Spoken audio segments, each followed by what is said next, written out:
What is common between this boat and a JE aspirant? दोनों ही अपने main goal से ड्रिफ्ट हो जाते हैं। अब ये जोक थोड़ा डार्क हो गया, बट इफ़ यू वांट कि ये जोक तुम्हारे ऊपर एप्लीकेबल ना हो तो वीडियो को बहुत ध्यान से देखना। इन दिस वीडियो हम रिवर, रेन और विंड वाली जो प्रॉब्लम्स होते हैं उनके पीछे जो कॉन्सेप्ट है उसको सीख रहे होंगे। Before jumping directly to the concept, सबसे पहले ना अपन बेस को सेटअप करते हैं, और by base I mean proper vector addition को समझेंगे। Suppose this is my A vector और ये मेरा बी वेक्टर है। इन दोनों की टेल्स को ज्वाइन कर दो। अब जो ए प्लस बी वेक्टर होगा वो कुछ ऐसे बनेगा। बेसिकली मैंने ए और बी वेक्टर के बीच में जो टेल ज्वाइन कर रही है वो उस पॉइंट से एक्सटेंड कर दिया, ठीक है। अब इसको तुम ऐसे भी समझ सकते हो कि ए और बी वेक्टर की कोई साइड का मैं पैरेललोग्राम बनाऊं तो उसका जो डायगनल होगा that is actually A plus B vector. इसको ना हम प्रैक्टिकली भी समझ सकते हैं। जैसे थोड़ा ए वेक्टर को ना शिफ्ट कर दो और बी के हेड को और ए के टेल को ज्वाइन कर दो, ठीक है। अब सपोज कोई मेरा पार्टिकल है जो भी इस वक्त ओरिजिन पर है, मतलब बी के टेल पर है। उसने अपना मोशन स्टार्ट किया और पहले वो बी के हेड तक गया। उसके बाद उसने फिर से मोशन स्टार्ट किया, उसने डायरेक्शन थोड़ी चेंज करी और फिर वो ए के हेड तक गया, ठीक है। तो अगर हम ऐसे देखा जाए तो उसका डिस्प्लेसमेंट क्या होगा, S1 vector plus S2 vector. But we know कि जो डिस्प्लेसमेंट होता है उसको हम डिफाइन इस तरीके से करते हैं कि शॉर्टेस्ट डिस्टेंस। तो बेसिकली हम उसको ऐसे भी लिख सकते हैं कि ओ से डायरेक्टली ए के हेड को ज्वाइन कर दो। तो फिर ये जो डायगनल है that is net displacement vector, उसको हमने कैसे एक्सप्रेस किया, S1 vector plus S2 vector. Next हम स्टडी करते हैं A माइनस बी वेक्टर को। This is nothing but B vector के डायरेक्शन को रिवर्स कर दिया और फिर उसको ऐड कर दिया। So A vector minus B vector मुझे सेम पैरेललोग्राम का दूसरा वाला डायगोनल देता है। अब इसको फिल करने के लिए ना तो मैं ऐसे समझ सकते हो कि मेरा जो पार्टिकल है वो अब ए डिस्प्लेसमेंट किया उसने, बेसिकली ए के टेल से ए के हेड तक गया। उसके बाद अब वो माइनस बी के डायरेक्शन में गया है, मतलब माइनस बी वेक्टर से कि टेल से हेड तक गया है। तो जो मेरा नेट डिस्प्लेसमेंट होगा that is A minus B vector, और जो कि मुझे अब मेरे पैरेललोग्राम का दूसरा वाला डायगोनल देगा। अब ना वो वेक्टर एडिशन को ना हम बहुत सिंपली भी समझ सकते हैं बाय यूजिंग कंपोनेंट्स। हमें बहुत पसंद होता है कि हमारे जो वेक्टर्स है ना उनके बीच में 90 डिग्री का एंगल रहे, कैलकुलेशंस करना बहुत आसान हो जाता है। और ना इस 90 डिग्री के एंगल के पीछे एक बहुत बड़ी कहानी छुपी होती है। एक वर्ड वो मैं बोलता हूँ, ऑर्थोगोनैलिटी। उस पर आज नहीं जाएंगे, थोड़ा डीप टॉपिक हो जाएगा। हम दो डायरेक्शन डिफाइन करते हैं, एक बी वेक्टर के पैरेलल जिसको हम बोलते हैं बी पैरेलल, और एक उसके परपेंडिकुलर जिसको हम बोल रहे हैं बी परपेंडिकुलर। एंड नाउ हम ए वेक्टर जो मेरा है उसका कंपोनेंट करेंगे बी पैरेलल के अलोंग, एक बी परपेंडिकुलर के अलोंग। अब ए प्लस बी वेक्टर को ना हम बहुत ईजिली समझ सकते हैं। बेसिकली हमने उसको दो वेक्टर्स में ब्रेक कर दिया है और दोनों वेक्टर्स के बीच में 90 डिग्री का एंगल है, एंड अकॉर्डिंगली उसके मैग्नीट्यूड को हम बहुत आसानी से समझ सकते हैं। नाउ वेक्टर एडिशन को बहुत अच्छे से समझने के बाद अपन बढ़ते हैं अपने नेक्स्ट चेक पॉइंट की तरफ, that is relative kinematics. So what is this word relative? Video को पॉज करो और जो माइंड में फर्स्ट थॉट आया उसको कमेंट में मेंशन करो। सपोज दुनिया में कोई भी चीज़ नहीं है और एक सिंगल पार्टिकल है पी। तो पार्टिकल अगर रेस्ट में है या मोशन में है तो क्या इस वर्ड का या स्टेटमेंट का कोई मीनिंग है? And answer is a big no.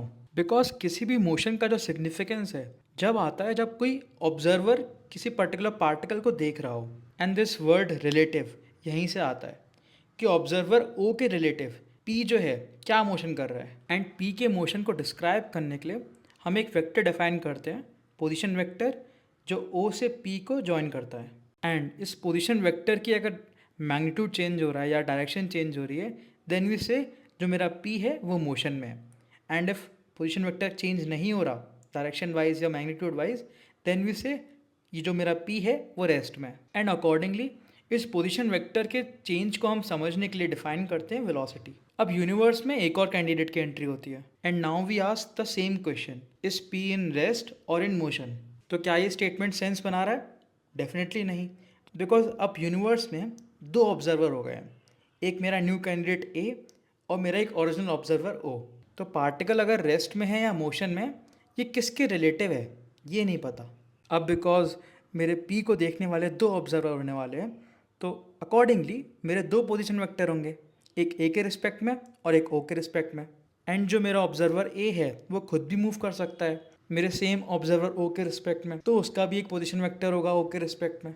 अब वेक्टर एडिशन के तो हम मास्टर्स हो चुके हैं, तो ट्राइंगल ओ ए पी में हम बहुत आसानी से वेक्टर एडिशन को लगा सकते हैं। So from there I get my position vector with respect to A is equal to मेरा पी का position vector with respect to O minus मेरे ए का position vector with respect to O. And इस equation में ना बहुत consistent है। Right hand side पर जो ऑब्जर्वर है वो हमेशा ओ है, और लेफ्ट हैंड साइड पर जो ऑब्जर्वर है दैट इज एक्चुअली ए। अब सेम इक्वेशन को अगर हम टाइम के रिस्पेक्ट में डिफरेंशिएट कर दें, then we will get relation among their velocities, and accordingly एक बार फिर से डिफरेंशिएट कर दें तो रिलेशन अमंग देयर एक्सेलरेशंस। अब पता है खास बात क्या है, जो मेरा ऑब्जर्वर ए है ना वो कुछ भी हो सकता है। तुम्हारा फ़ोन, तुम्हारा लैपटॉप, तुम्हारे आसपास कोई भी लोग हैं, रिवर, मेरी रेन, मेरा एयर। अब फीलिंग आना स्टार्ट हो रही है कि हाँ यार, रिवर रेन प्रॉब्लम इतना मुश्किल नहीं है, उसको बस ऑब्जर्वर ए ही तो बनाना है। उसके बाद इक्वेशंस तो बहुत आसान है, बहुत ईजिली सॉल्व कर सकते हैं अपन कोई भी प्रॉब्लम्स को। So now after understanding relative kinematics, हमने अपना चेक पॉइंट 2 कवर कर लिया है।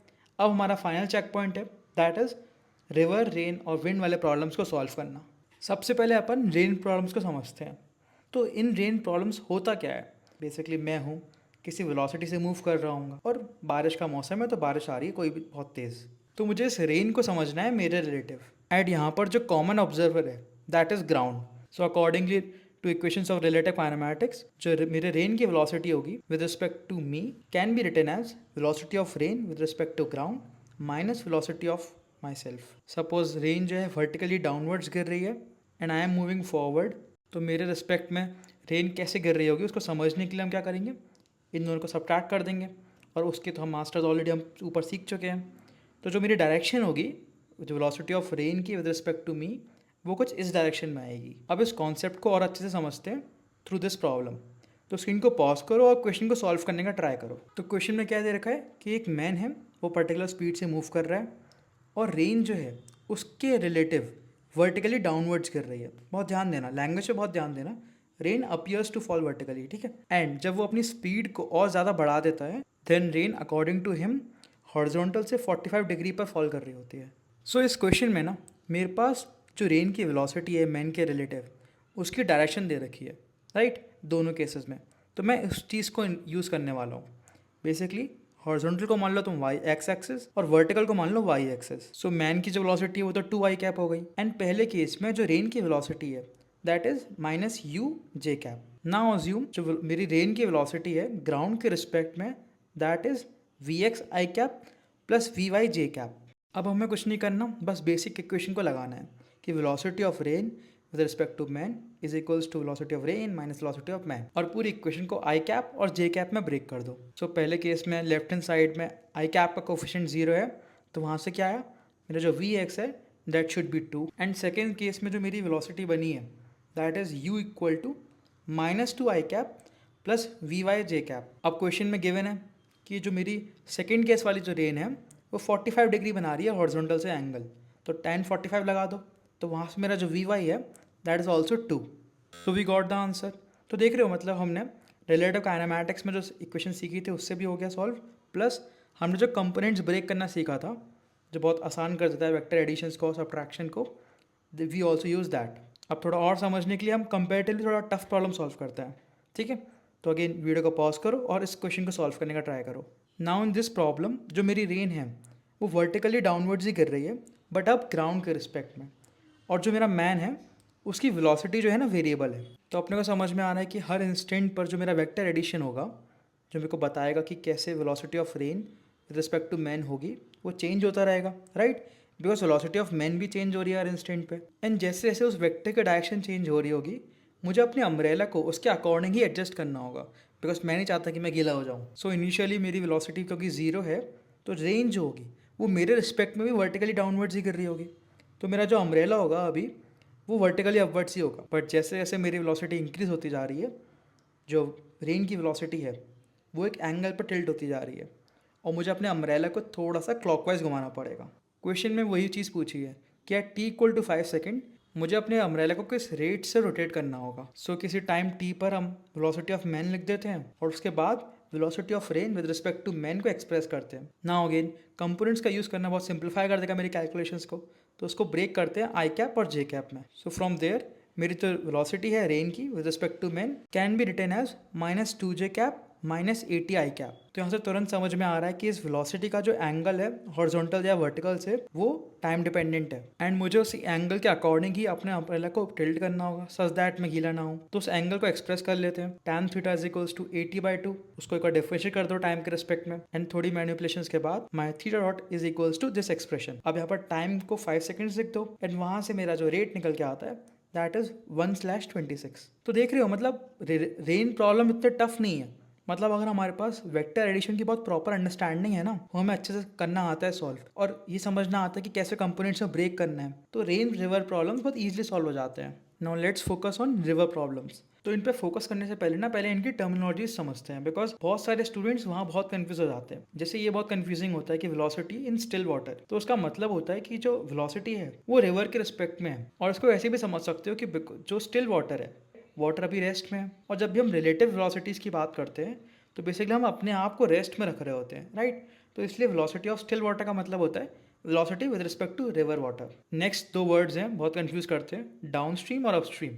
तो डाउन स्ट्रीम का मतलब होता है कि हम रिवर फ्लो के साथ ही मूव कर रहे हैं, और अपस्ट्रीम का मतलब होता है कि हम उसके अगेंस्ट जा रहे हैं, राइट। तो डाउन को ऐसे भी समझ सकते हो कि डाउन मतलब रिवर के साथ ही डाउन, और अप मतलब उसके अगेंस्ट। नेक्स्ट समझते हैं shortest distance versus shortest time. तो सबसे पहले शॉर्टेस्ट डिस्टेंस का मतलब क्या है। सपोज मैं एक रिवर बैंक पर हूँ, मैं ए पॉइंट पर हूँ और मुझे बी पॉइंट पर जाना है, तो मुझे इस करस्पॉन्डिंग डिस्टेंस को कैसे मिनिमाइज कर सकता हूँ, बिकॉज वाई कंपोनेंट तो हमेशा आएगा ही, मतलब ए से बी की जो लेंथ है वो तो हमेशा ही आएगी। लेकिन अगर मैं ड्रिफ्ट नहीं हूँ, मतलब मैं यहाँ फिर एक्स कंपोनेंट को ऐड ना करूँ, तो मेरा डिस्टेंस जो है वो मिनिमाइज हो जाएगा, राइट।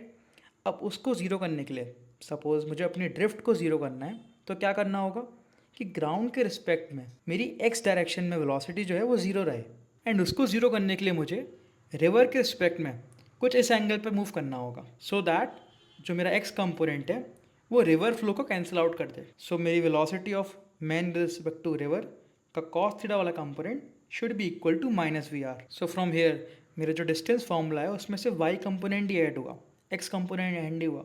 ड्यू टू दैट मेरे को अपना मिनिमम डिस्टेंस मिल गया। अब आते हैं शॉर्टेस्ट टाइम पर। तो टाइम को कैसे हम कैलकुलेट कर सकते हैं, बिकॉज रिवर फ्लो जो है वो सिर्फ एक्स डायरेक्शन में है, वाई डायरेक्शन में उसका कोई रोल प्ले नहीं होगा। तो वाई डायरेक्शन में जो वेलोसिटी है वो सिर्फ वी एम आर की वजह से होगी, and to be more precise V M R sine theta की वजह से होगी। So we can simply calculate time as कि जो मेरा ए से बी का डिस्टेंस है that is L upon V M R sine theta. So if I want to minimize my time, तो मुझे V M R sine theta को maximize करना होगा, मतलब साइन थीटा को मैक्सिमाइज करना होगा।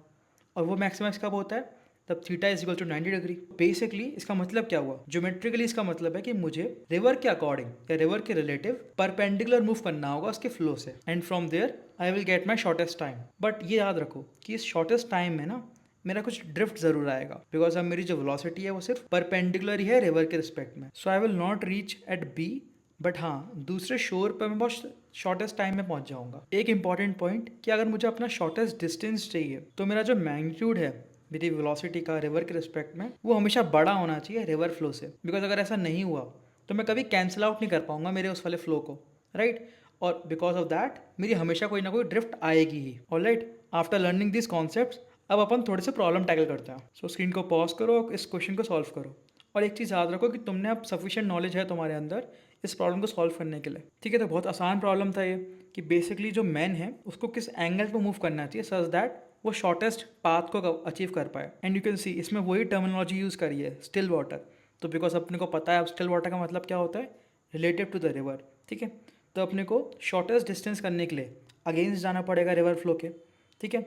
और वो थीटा हम कैलकुलेट कर सकते हैं बहुत आसानी से, that should be equal to V R upon V M R, ठीक है। तो वहाँ से जो थीटा है that is 60 degree. And also you can check कि जो मेरे मैग्नीट्यूड है मेरे वेलोसिटी का विद रिस्पेक्ट टू रिवर वो ज़्यादा है वेलोसिटी ऑफ रिवर से। अब थोड़ा कंफ्यूजिंग क्वेश्चन ट्राई करते हैं, ठीक है, बट अगर सेम कॉन्सेप्चुअल अंडरस्टैंडिंग से सॉल्व करोगे तो ये भी हो जाएगा। सो क्वेश्चन में गिवन है कि मैन ने रिवर को क्रॉस किया है परपेंडिकुलरली। इसका मतलब है कि जो मैन का फाइनल पाथ रहा होगा वो परपेंडिकुलर है रिवर फ्लो से। तो हमने कहाँ ऑब्जर्व किया है, एक्चुअली यहाँ पर शॉर्टेस्ट डिस्टेंस की बात हो रही है। So from there I can find my T as D slash V sine theta. अब मैं ना इस साइन थीटा को रिवर की वेलोसिटी और जो मेरे मैन की वेलोसिटी है उन दोनों के टर्म्स में ब्रेक कर रहा हूँ, बिकॉज जो सेकंड स्टेटमेंट है क्वेश्चन का वो भी ऑब्जर्वेशंस को इन दोनों वेरिएबल्स में ही डिमांड कर रहा है, ठीक है। तो वहाँ से जो मेरा टी है दैट इज दिस एक्सप्रेशन। ना क्वेश्चन का जो सेकंड स्टेटमेंट है वो क्या बोल रहा है कि अगर हम डाउन स्ट्रीम जाएं, ठीक है, तो हम उतना ही डिस्टेंस ट्रैवल करते हैं बट अब कैपिटल टी टाइम में। सो डाउन स्ट्रीम का मतलब हम रिवर फ्लो के साथ ही जा रहे हैं, ठीक है। तो जो मेरी वेलोसिटी हो जाएगी ग्राउंड के रिस्पेक्ट में वो कितनी हो जाएगी, v प्लस यू। तो वहाँ से जो कैपिटल टी है that will be equal to d/v plus U. अब अपन अगर दोनों इक्वेशन से d को एलिमिनेट कर देते हैं तो मेरा ये ऐसा एक्सप्रेशन बन रहा है। अब इस एक्सप्रेशन को स्क्वायर कर दो और इसमें कंपोनेंटो डिविडेंडो लगा दो, तो वहां से मेरे पास रेशियो आ जाएगा मेरे v/u का in terms of small t and capital T. So हमने क्या सीखा, बेसिकली अगर हमारी टर्मिनोलॉजी स्ट्रॉन्ग है ना एंड हमारा वेक्टर एडिशन का जो सेंस है वो भी स्ट्रॉन्ग है, तो रिवर रेन प्रॉब्लम्स बहुत आसान हो जाती हैं। लाइक इसको छोड़ना ही नहीं है। अगर ये एडवांस में आते हैं तो 4 नंबर तो पक्के हैं। अब जो विंड प्रॉब्लम्स होती हैं वो एक्चुअली सुपरपोजिशन ही होती है मेरे रिवर का और रेन प्रॉब्लम्स का। तो बिकॉज अब तुम ये चीज़ सीख गए हो तो उसको बहुत आसानी से सॉल्व कर पाओगे। अब कॉन्सेप्ट्स को सीखने के बाद इफ़ यू वांट कि तुम इन कॉन्सेप्ट्स को बहुत टफ प्रॉब्लम्स या एडवांस लेवल प्रॉब्लम्स में अप्लाई कर पाओ, then you can enroll in our सेटो 60 courses. In that course you will learn कि कैसे कॉन्सेप्ट्स को अप्लाई करते हैं किसी भी टफ प्रॉब्लम में। ऑल्सो किसी भी कॉन्सेप्ट में कैसे डेप्थ बिल्ड की जाती है। बेसिकली हमने हर एक चैप्टर को 60 प्रॉब्लम सॉल्विंग वीडियोस में ब्रेक किया हुआ है और हर एक प्रॉब्लम सॉल्विंग वीडियो का जो प्रॉब्लम है that is tough and unique in its own. हर एक प्रॉब्लम तुम्हारे कॉन्सेप्ट की डेप्थ को एक स्टेप फर्दर ले जाएगा। कोर्स का लिंक जो है वो डिस्क्रिप्शन और कमेंट्स में है, so you can enroll from there. And if you want to revise all your concepts in maths and physics then you can enroll in a revision course. उसके enrollment के लिए तुम फॉर्म फिल कर सकते हो, that is provided in the description. Alright, stay connected with the channel and next video will be on some concept of Newton's law of motion.